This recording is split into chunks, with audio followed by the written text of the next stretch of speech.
नमस्कार दोस्तों, मेरा नाम है प्रदीप चौहान।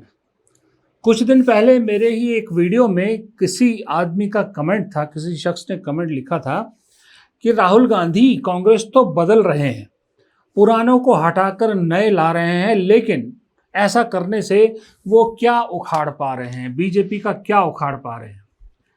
तो उन भाई साहब, अगर आज वो वीडियो देख रहे हो, ये वीडियो, तो उन भाई साहब को जवाब मैं देना चाहूँगा, बल्कि मैं भी नहीं दूंगा, सिर्फ इतना कहूँगा कि भाई साहब, अगर आपने हाल फिलहाल में कांग्रेस की राजनीति देखी और समझी है तो ज़रा एक नज़र कर्नाटक पे डाल लीजिए और आपको आपके सवाल का जवाब मिल जाएगा कि राहुल ने कांग्रेस बदल कर क्या उखाड़ लिया। कर्नाटक में आज की डेट में सरकार कांग्रेस की है और जब से राहुल गांधी ने DK शिव कुमार को मुख्यमंत्री बनाया है, कर्नाटक के नेताओं ने बीजेपी और संघ के नाक में दम कर दिया है। DK शिव कुमार और प्रियंक खड़गे, इन दोनों ने वो करके दिखाया है जो 12 साल में कोई सोच भी नहीं सकता था कि इस सरकार के खिलाफ कोई ऐसा भी कर सकता है। एक ने संघ को कटघरे में खड़ा किया, संघ से जवाब मांगा, रजिस्ट्रेशन करने का हुक्म दिया, तो दूसरे ने वो कर दिखाया जो बीजेपी की महारत मानी जाती थी, यानी कि तोड़ फोड़, cross voting. DK Shiv Kumar ने हाल ही में कर्नाटक में जो MLC चुनाव हुए हैं उसमें जिस तरह से बीजेपी JDS के NDA से 11 वोट क्रॉस वोट कराई, 11 लोगों की क्रॉस वोटिंग कराई, उसने बीजेपी की नींद हराम कर रखी है। क्योंकि 12 साल में ये पेटेंट तो बीजेपी के पास था, ये हथियार तो बीजेपी का था। बीजेपी इसलिए मुश्किल में है कि भाई हमारा ये हथियार कांग्रेस कैसे इस्तेमाल कर सकती है, यही तो हमारा तुरुप का पत्ता है। अगर ये भी खुल गया तो हम तो गए। सोचिए, खुद कांग्रेस को क्रॉस वोटिंग के चक्कर में अपने झारखंड में एक सीट गंवानी पड़ी राज्यसभा की, लेकिन DK शिव कुमार ने बीजेपी को बीजेपी की ही दवाई पिलाकर चित कर दिया। 12 साल में संघ को लेकर बहुत चिंतक, बहुत कांग्रेस के नेता कहते थे, ये राहुल गांधी खुद 12 साल से लगातार कह रहे हैं कि संघ की विचारधारा जो है इस देश के विपरीत है, संविधान के विपरीत है, इस देश की विचारधारा के विपरीत है। वो कहते हैं लड़ाई कांग्रेस की मोहब्बत की विचारधारा और संघ बीजेपी की नफरत की विचारधारा में है।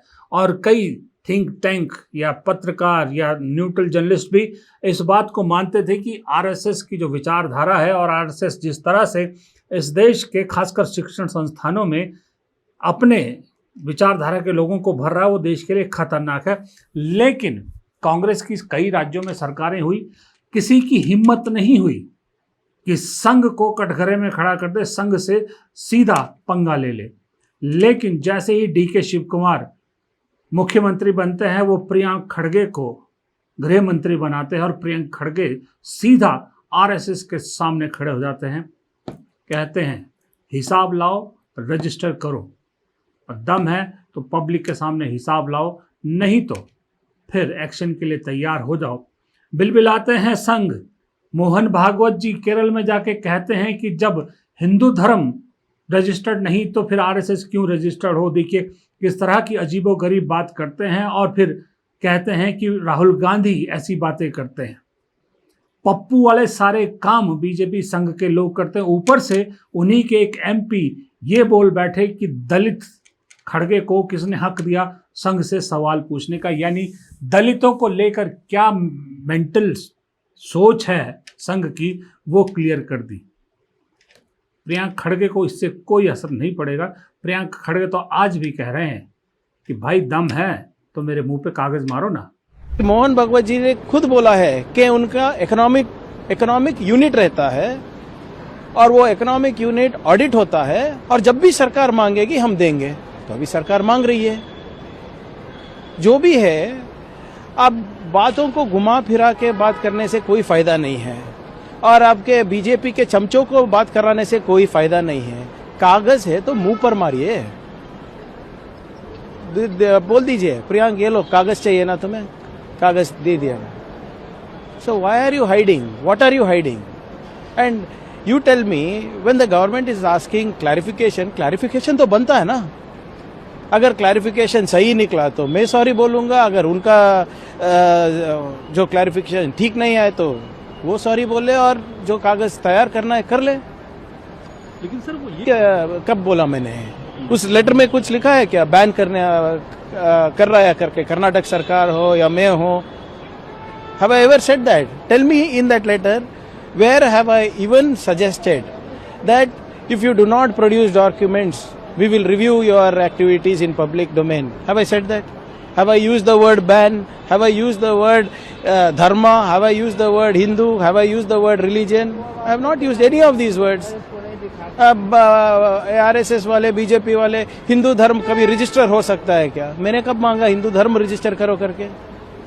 मैं तो ये संगठन जो है, और जो विचेवर ऑर्गेनाइजेशन, कोई भी संगठन रहने दीजिए, वो संविधान के तहत ही चलना चाहिए, कानून के चौकट में ही चलना चाहिए.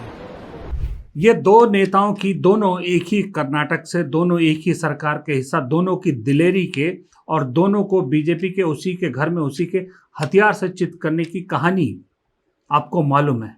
इसी कर्नाटक से एक और नेता है, बीवी श्रीनिवास, जो अभी कुछ वक्त पहले तक यूथ कांग्रेस के अध्यक्ष थे. अगर आपको नहीं मालूम तो याद दिला दूं कि जिस वक्त देश में कोविड की महामारी थी, इस आदमी ने सबसे ज्यादा मदद की थी लोगों की, अक्रॉस द पार्टी, चाहे बीजेपी के हो, चाहे कांग्रेस के हो, चाहे आम लोग हों. जब भी किसी को सिलेंडर की जरूरत पड़ी, अगर बीवी श्रीनिवास से कांटेक्ट हुआ है तो बीवी श्रीनिवास ने ऑक्सीजन का सिलेंडर मुहैया करवाया. ऑक्सीजन मैन के नाम से मशहूर हो गए थे कोविड के दौरान बीवी श्रीनिवास. इतना लोगों के भले का काम किया. अब बेशक अभी कोई बहुत बड़े पद पे नहीं है, जल्द ही उन्हें जिम्मेदारी मिलेगी, लेकिन वो अपने जज्बे से, अपने कर्म से हटे नहीं हैं. उन्होंने कर्नाटक के रहने वाले तो कर्नाटक के शिमोगा में ही एक ऐसा काम किया है जिसकी तारीफ बहुत होनी चाहिए, लेकिन बदकिस्मती इस देश की कि मीडिया ऐसी चीज़ें दिखाती नहीं है. अगर कहीं ये सत्ताधारी पार्टी के किसी नेता ने कर दिया होता तो शायद एक हफ्ते तक उसी पे डिबेट, उसी पे सारे प्रोग्राम हो रहे होते. क्योंकि ये कांग्रेस का नेता है, इसलिए किसी ने इसका जिक्र तक नहीं किया.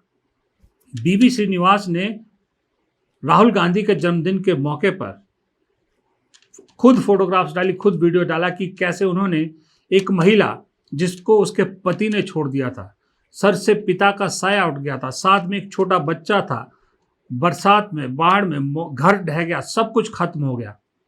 बीवी श्रीनिवास और उनकी टीम ने उस महिला के लिए घर बनाया, घर बना के नया घर दिया, उसमें सारा सामान भरा, और राहुल गांधी के जन्मदिन वाले दिन उस महिला को ये घर हैंड ओवर किया. खुद पैसा इकट्ठा किया, खुद अपनी जेब से भी डाला, अपने साथियों की जेब से भी डाला, चंदा भी लिया. अब सोचिए, इस देश में जहां पर नेताओं की, एमएलएज, एमपीज पे करोड़ों रुपया खर्च किया जा रहा है अपने पाले में डालने के लिए, वहां एक नेता इतना शानदार काम करता है और उसे क्रेडिट तक नहीं मिलता, उसे कोई जानता पहचानता नहीं उसके इस काम को. ये देश की बदकिस्मती नहीं है तो क्या है, आप बताइए. लेकिन देश की बदकिस्मती बहुत जल्द खुशकिस्मती में बदलने वाली है.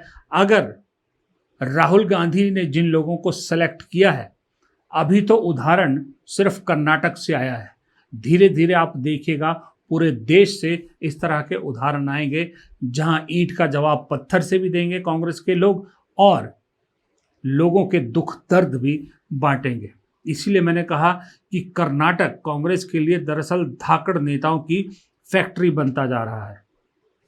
3-4 लोग और अभी हैं, बहुत सारे किस्से हैं, लेकिन ये जो अभी हाल फिलहाल में 3 किस्से आए, मैंने आपको सुना है.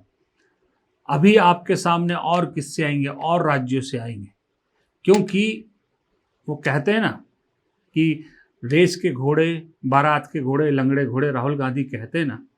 अब सही में राहुल गांधी खुद छांट के रेस कोर्स में जाकर रेस के घोड़े चुन रहे हैं और उन्हें रेस में दौड़ा रहे हैं. और रेस में दौड़ाने वाले सही घोड़ों का चयन का असर है कि आज बीजेपी सदमे में है, संघ भी सदमे में है और मानवता गौरवान्वित महसूस कर रही है।